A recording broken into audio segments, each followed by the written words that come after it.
آج ہمارے ساتھ صداقت کلینک کی ٹیم اور ڈاکٹر صداقت علی موجود ہیں. ہم نے علی حسن صاحب جو ڈائریکٹر ہیں مری کے، ان کو بھی خاص طور پہ ہم نے زحمت دی ہے. نشے سے کیسے بچا جائے، نفسیاتی امراض ہوں تو ان کا کیسے علاج کیا جائے، اور بہترین ری ہیبلیٹیشن سینٹر کو چنا کیسے جائے. صداقت کلینک نے آج سے 40 سال پہلے یہ بیڑا اٹھایا آپ کے سربراہی میں کہ پاکستان میں یہ جو نشے کی بیماری پھیل رہی ہے، کس طرح سے ہم نے ان کا ٹریٹمنٹ کرنا ہے. 1978 میں ہیروئن ایڈکشن پاکستان میں جنگل کی آگ کی طرح پھیل رہی تھی. مجھے اچانک ایک دن میرے دوست نے بتایا کہ وہ ہیروئن ایڈکشن کا شکار ہے اور اسے میری مدد کی ضرورت ہے، اور میرے لیے یہ ایک بڑا دھچکا تھا. میرا خیال ہے کہ وہ علاج محض محبت کی بنیاد پر ہوا، کیونکہ میرا پہلا مریض میرا دوست تھا. تو میرے ذہن میں پھر آج تک یہ بات بہت گہری بیٹھی ہوئی ہے کہ جس کا بھی میں علاج کروں ایڈکشن کا، وہ میرا دوست ہوتا ہے. ایک دن ایک نیا دروازہ کھلا اور مجھے ایڈکشنز میں ٹریننگز کا موقع ملا. USIA کے ایک پروگرام میں، جو انٹرنیشنل پروگرام ہے امریکہ کا، اس میں مجھے وزٹر کے طور پر امریکہ میں بہت سی علاج گاہوں کو دیکھنے کا موقع ملا، اور بعد ازاں ان علاج گاہوں میں سے ایک سب سے بڑی علاج گاہ جسے ہیزلڈن بیٹی فورڈ سینٹر کہتے ہیں، وہاں مجھے بھرپور ٹریننگ کا موقع ملا. یہ جو انڈور ٹریٹمنٹ ہے، جیسا کہ ہم صداقت کلینک میں کرتے ہیں، اس کے چیدہ سے کچھ اصول کیا ہیں؟ نشے کا علاج کوئی پچھلے 300 سال سے ہو رہا ہے، اور اب یہ علاج اپنی میچورٹی کو چھو رہا ہے.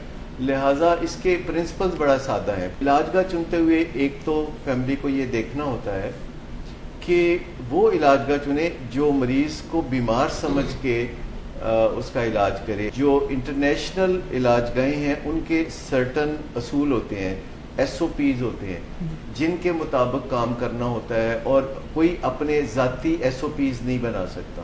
مریض کا اور فیملی والوں کا ملنا ہر روز ہونا چاہیے، اور یہ جو کچھ علاج گاہوں کا وتیرہ ہے کہ وہ کئی دن مریض سے اس کی فیملی کو ملنے نہیں دیتے، تو یہ کوئی مناسب رویہ نہیں ہے. فیملی اور مریض علاج کے دوران روزانہ ملتے رہیں، اور ماہرین ان کے آپس کے انٹریکشن کو دیکھ کے ہدایات دیتے رہیں کہ آئندہ آپ کو آپس میں کیسے تبادلہ خیالات کرنا چاہیے. پھر یہ جو ملاقات مریض سے ہو، یہ اس جگہ ہونی چاہیے جہاں مریض ایکچولی ہسپتال کے اندر رہ رہا ہے. یعنی جس کمرے میں مریض کی رہائش ہے، ملاقات فیملی کو وہیں جا کے کرنی چاہیے. اسکل سیٹ جو ہے، جیسے لوگ کہتے ہیں ول پاور بڑی امپورٹنٹ ہے، تو اسکل پاور بھی بہت امپورٹنٹ ہے.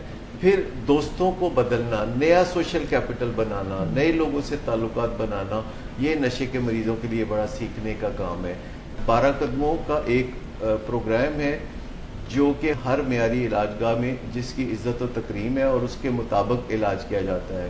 ڈاکٹر صاحب، ایک سلوگن ہے آپ کا، نشے میں کہیں وہ تنہا نہ رہ جائے، اس کی بیک گراؤنڈ کیا ہے؟ یہ میری ایک کتاب کا نام ہے جو 1988 میں آئی تھی، نشے میں کہیں وہ تنہا نہ رہ جائے، اور یہ صداقت کلینک کی ویب سائٹ پہ کتاب موجود ہے. یہ والدین کے لیے رہنما اصول ہیں جن میں والدین کو اپنی فیلنگز مینیج کرنے کا موقع ملتا ہے. بہت سارے لوگوں کا یہ خیال ہے کہ ڈی ٹاکسیفیکیشن ہی کمپلیٹ ٹریٹمنٹ ہے، آپ اس بارے میں کیا کہیں گے؟ ڈی ٹاکس جو ہے یہ ٹریٹمنٹ کا ابتدائی حصہ ہے جس میں ہم فیسیلیٹیٹ کرتے ہیں. یعنی نشے کی بیماری ایک طرح سے دماغ کو اغوا کر لیتی ہے، اور انسان پھر نشے کی بیماری کے سامنے اپنے آپ کو بے بس پاتا ہے. لیکن دیکھنے میں یہی نظر آتا ہے کہ اس جسمانی مرض کے اندر جو لوگ مبتلا ہوتے ہیں، ان میں سے زیادہ تر لوگ کسی نہ کسی نفسیاتی الجھن یا مسئلے کا بھی شکار ہوتے ہیں. علاج کے دوران ان نفسیاتی گتھیوں کو سلجھانا کتنا ضروری ہے؟ دیکھیے، یہ تو لازم ہے کہ جو بھی نشے کی بیماری میں جاتا ہے اس کے موڈ میں، مزاج میں اور خیال میں کچھ خرابی ضرور ہوتی ہے. لازم نہیں کہ اسے کوئی سائکیٹرک ڈس آرڈر ہو باقاعدہ، لیکن کچھ نہ کچھ مشکل ہوتی ہے تو کوئی ڈرگز میں پڑتا ہے. بہت ساری جو ڈرگز ہیں جو سائیکوسس کاز کرتی ہیں، جیسے چرس، لوگ سمجھتے ہیں کہ چرس تو کچھ بھی نہیں، یہ منشیات کی کوئی معصوم چھوٹی بہن ہے، تو ایسا ہرگز نہیں ہے. یہ بہت خطرناک ڈرگ ہے. یعنی آپ سمجھیں کہ آج کی چرس 40 سال پہلے کی چرس کی نسبت کم از کم 100 گنا زیادہ طاقتور ہے. یہ ایک گیٹ وے ڈرگ ہے. جب کوئی نشے کی بیماری میں مبتلا ہوتا ہے اور اندھا دھند نشے کا استعمال کر رہا ہوتا ہے تو بڑے مسائل ہوتے ہیں. جسے عام زبان میں ہم کہتے ہیں بہت سیاپا ہوتا ہے، لیکن مسئلہ یہ ہے کہ جب کوئی نشے کا استعمال ترک کرتا ہے تو پھر بھی بہت سیاپا ہوتا ہے، کیونکہ نشہ کریں تو مصیبت، نہ کریں تو مصیبت، اسے کہتے ہیں نشے کی بیماری۔ آپ کو کیا لگتا ہے کہ فالو اپ کتنی حد تک بینیفیشیل ہو سکتا ہے؟ فالو اپ ٹریٹمنٹ ہوتا ہے، یہ محض ایک رسمی کارروائی نہیں ہے۔ لازمی بات یہ ہے کہ جب علاج ہوگا تو فالو اپ ٹریٹمنٹ بھی ہوگا، کیونکہ نشہ چھوڑنے کے بعد انسان کو بہت مسائل پیش آتے ہیں، پرانے دوستوں سے کیسے جان چھڑائی جائے، ان جگہوں پہ جانے کو دل کرتا ہے جہاں بیٹھ کے کبھی نشہ کرتے تھے، تو ایک گرو کی ضرورت جیسے ہوتی ہے، تو ڈاکٹر بھی اس معاملے میں ایک گرو کا کردار ادا کرتا ہے۔ فیملیز ایک انسٹنٹ میں یہ ڈیسیجن نہیں لے پاتی ہیں کہ ابھی ہم جائیں، دیر کر دیتے ہیں کئی دفعہ، اس میں وہ پیشنٹ کو بھی ایگزاسٹ کر دیتے ہیں اور خود کو بھی ایگزاسٹ کر دیتے ہیں، اور پھر بھی وہ جب چوائس آتی ہے کہ اب کیا چوز کریں تو اس میں بھی تھوڑے سے وہ ریلکٹنٹ ہوتے ہیں۔ تو ان ساری چیزوں کو کیسے ہم ایڈریس کر سکتے ہیں؟ جب تک آپ گھر سے نہیں نکلیں گے تو بات نہیں بنے گی۔ وہ کہتے ہیں نا سفر وسیلہ ظفر ہے، جب آپ گھر سے نکلتے ہیں تو آپ کے لیے نئے دروازے کھلتے ہیں۔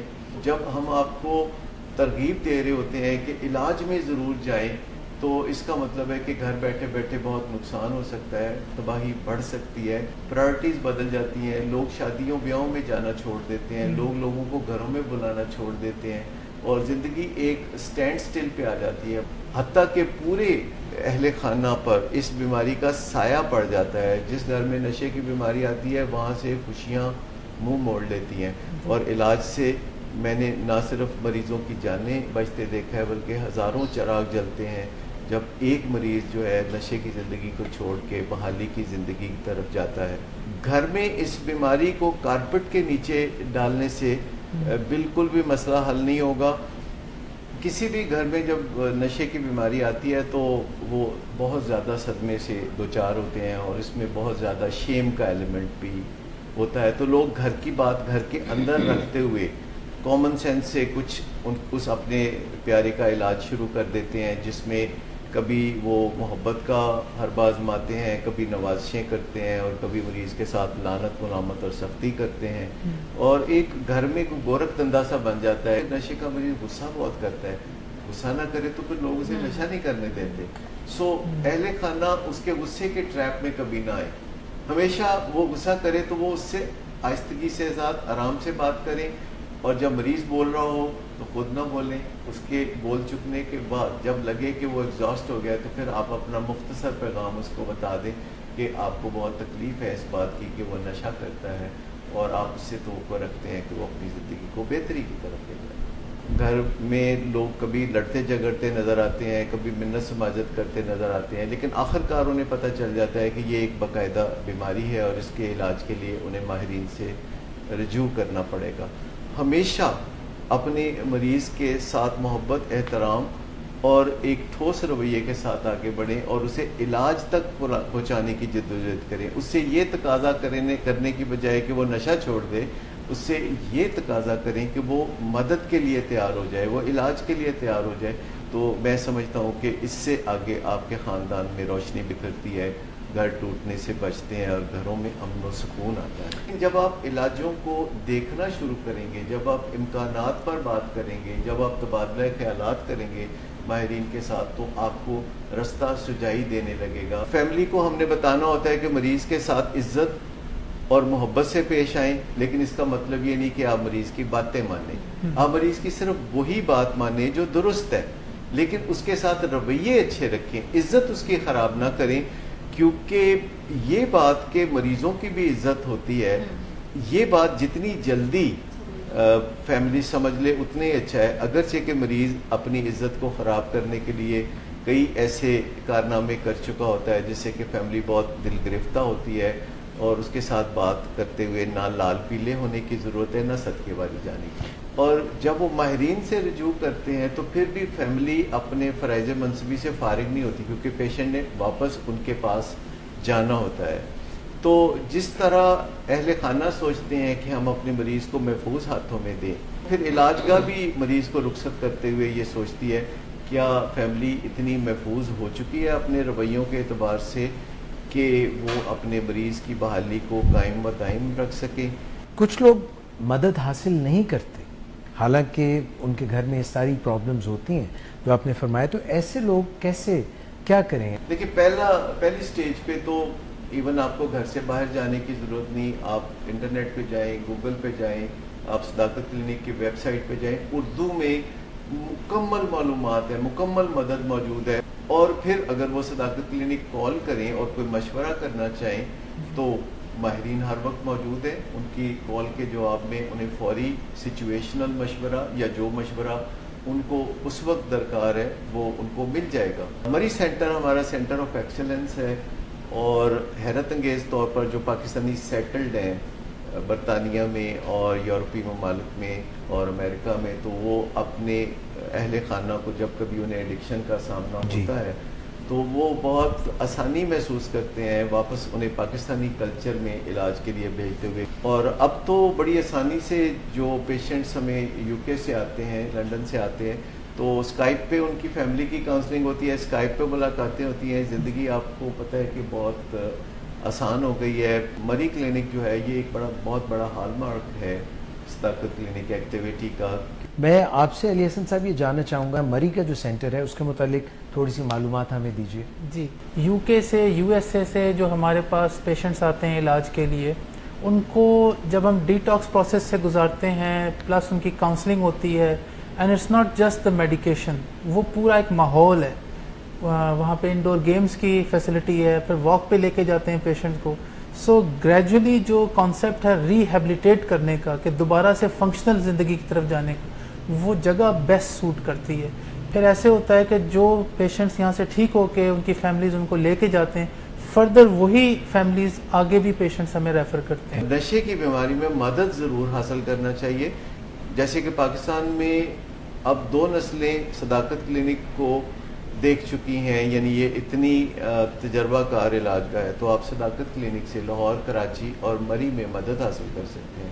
لیکن اگر کسی وجہ سے یا دوری سے آپ صداقت کلینک سے مدد حاصل نہیں کر سکتے تو پھر آپ مدد ضرور حاصل کیجئے، چاہے آپ کہیں سے بھی مدد حاصل کیجئے.